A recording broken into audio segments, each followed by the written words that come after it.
আসসালামু আলাইকুম, শুভ সকাল। কেমন আছেন আপনারা? সকালবেলা এই যে মহাখালী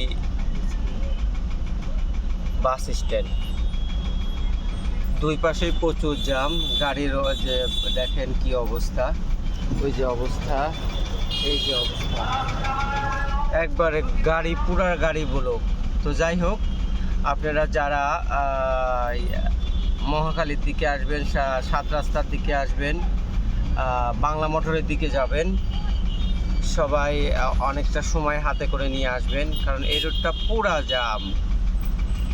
এই রোডটা পুরা জাম, মানে গাড়ি বন্ধ করে বসে আছে এক পর্যায়ে, গাড়ি না চলার মতোই আর কি। তো সবাই হাতে অনেকটা সময় নিয়ে আসবেন এবং দেখে শুনে সাবধানে গাড়ি চালাবেন। কেউ তাড়াহুড়া করবেন না। তাড়াহুড়া করলে দেখা যাচ্ছে একটা ভুল হলেই হয়তো সার্জেনের কেস, হয়তো দুর্ঘটনা ঘটতে পারে। অতএব আমরা সবাই কেয়ারফুল হয়ে ভালোভাবে গাড়ি চালাবো ইনশাআল্লাহ। আসসালামু আলাইকুম।